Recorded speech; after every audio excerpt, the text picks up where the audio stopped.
everyone, what's up? Welcome back to my channel, or welcome, period, if this is your first time visiting my channel. I'm Jamie and I talk about basketball. Sorry this week's video is so late.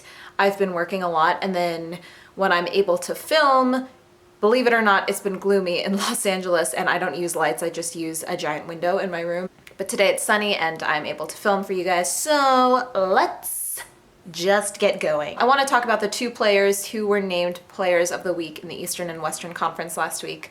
I should have talked about them earlier, but there's just so much to mention in the NBA and everything's changing so quickly. But DeMar DeRozan was named Eastern Conference Player of the Week last week.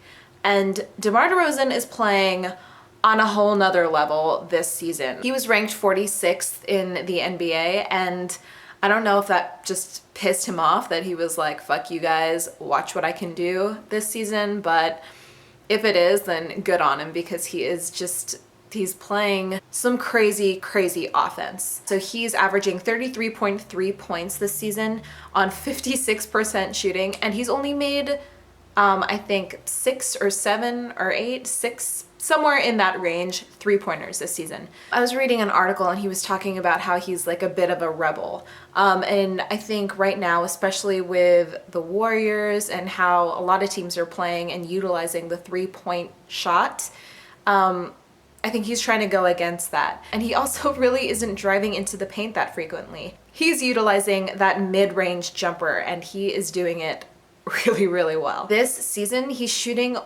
around, I think, just under 59% on his mid-range shots, and he was previously shooting around 39%.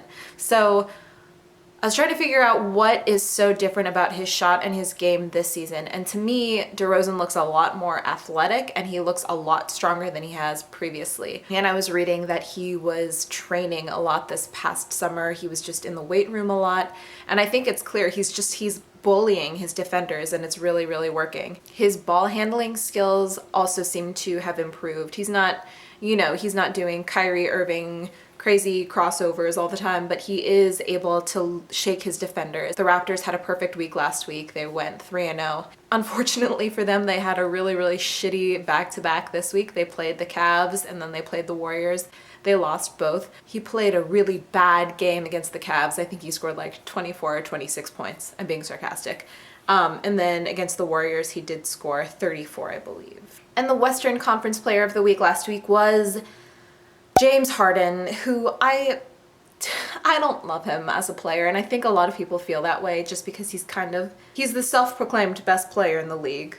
Like, that's already really annoying. I made fun of his defense in my Most Wonderful Time of the Year video, which you guys should watch if you haven't already. He seems very relaxed on defense and even on offense sometimes. This season he is leading the league in assists. He's averaging 12.6 assists a game, which is insane. And on top of those assists, he is putting up 28.7 points, 7.8 rebounds. His field goal percentage is 47.8%, and he's shooting 37.5% from 3. He just seems to be playing much more efficiently, and he's given credit to the fact that the team has a lot of really great shooters this season. The Rockets got Ryan Anderson, and they also have Eric Gordon now, so he is able to pass the ball with a lot more confidence, in knowing that those players are going to shoot the ball with confidence and make the shot. So that's helping his assist numbers go up. I think once Patrick Beverley comes back, that is only going to help Harden as well, and I think the Rockets really need a little boost from Pat Beverley, so that'll be good for them. I don't like the Rockets because of what they did to the Clippers a couple seasons ago in the playoffs, but that's okay. That was really the Clippers' fault. It wasn't the Rockets' fault, so.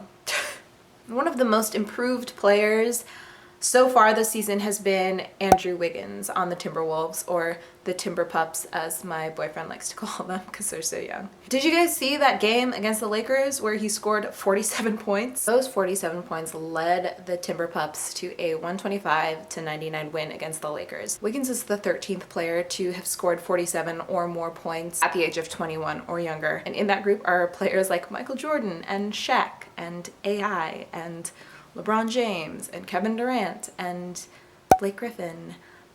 He's in pretty good company in that group, I'd say. He's playing a lot more aggressively than he has in the past couple seasons. His 47-point night against the Lakers came just 3 games after his previous record of 36 points. This kind of level of improvement isn't sustainable. The improvement is still there. He's currently shooting 54% from 3-point range, which is crazy.